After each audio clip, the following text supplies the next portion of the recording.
Dito lang mukhang meron natitira.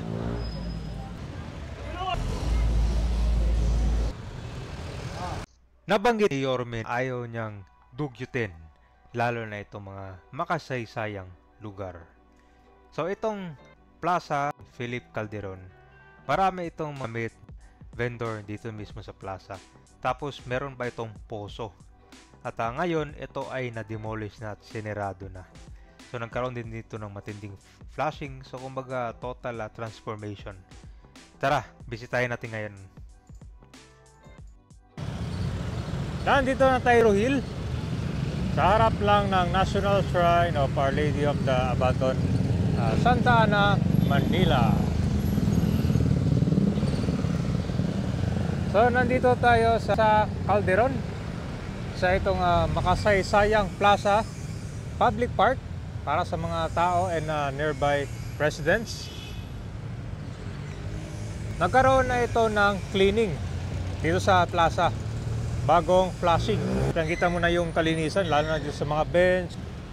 Kasi wala pa siyang tubig, no? Puro mga alikabok pa. Dati puno ng rapal to dito. Yung mga tinatago na gamit. Kasi kung parang gabi, maraming mga dito. Yung gamit na nilalatag. Merong mga nagtitinda. Saka sira-sira na rin tong dito. Nag-improve siya ngayon. Dati kasi parang squatter area to. Parang talaga dinugyot. So ito yung makasaysayang plaza. Nakasama pa ito yung mga wiring. Oh. Grabe, nandito na sa baba. Oh.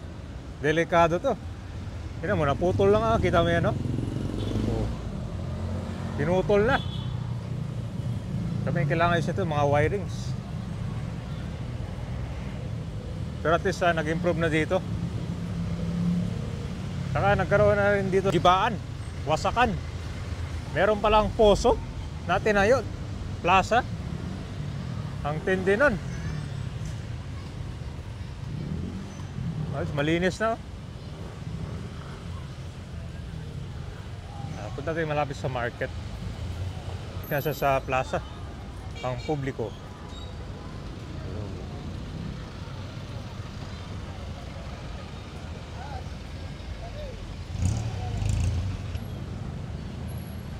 Ayos na, oh.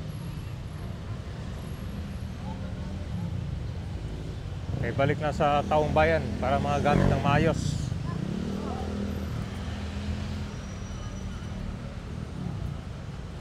Dito lang mukhang meron natitira.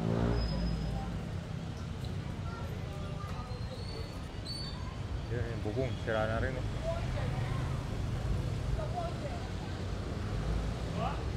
Bulon!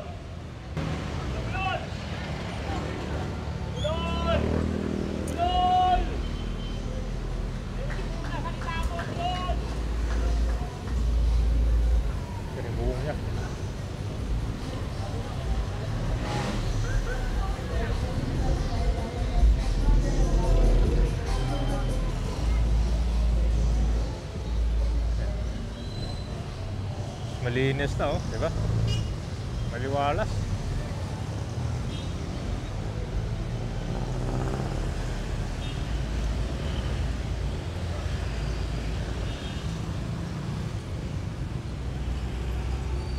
Grabe nga ito ng karaan, no?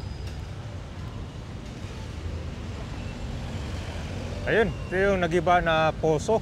Bali, monitoring lang po kami PPO, ang DPS. Anong mapapansin nyo ngayon, ma'am? Mas malinis na. Compare mo nakaraan. Ayan, kasi nagkaroon na dito ng flashing. Saka wala namang street dweller dyan. Paggabi daw, marami pala dito at natutulog.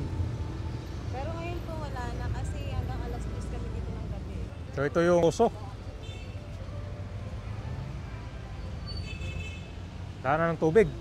May daanan ng tubig.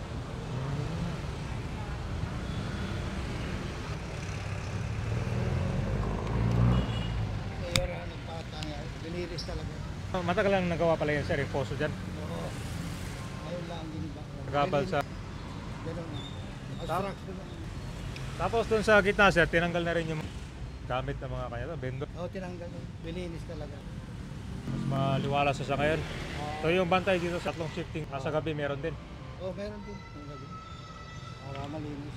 Kailan sir, itong barangay sir? Dito pa rin yan. Oo. Barangay dito ay demolished. Yung mga nakatayo sa bangketa. Oo. Ano ba, galing lang sa lupa yun. Sa lupa talaga. Pinawasan. Laki nga yung pagbabago sa plaza. Mahaba pala itong plaza. Doon hanggang simbahan pa doon kung lalakarin may malayo. Poso.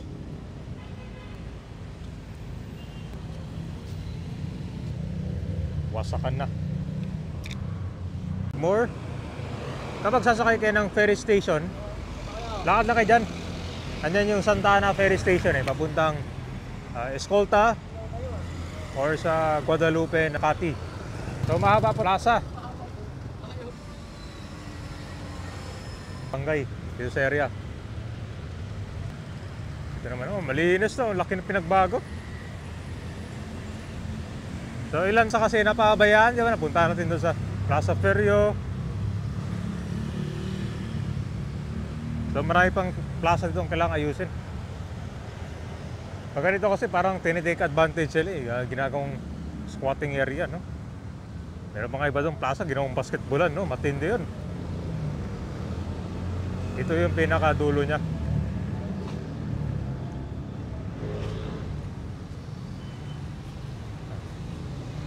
Meron yung fountain.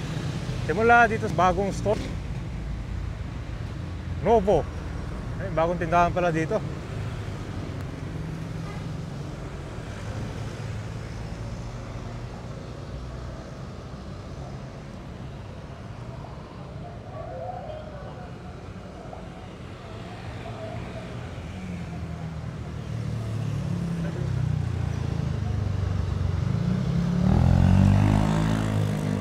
Kakaiba talaga ang plaza dito sa Manila.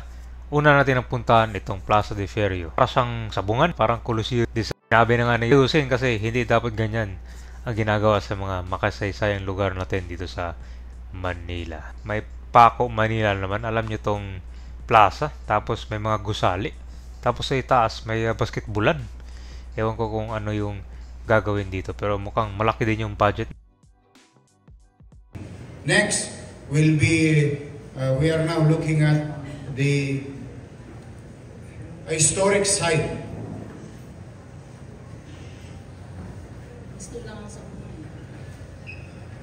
A historic site, Plaza del Piero, na baboy din ng congressman. So the point is,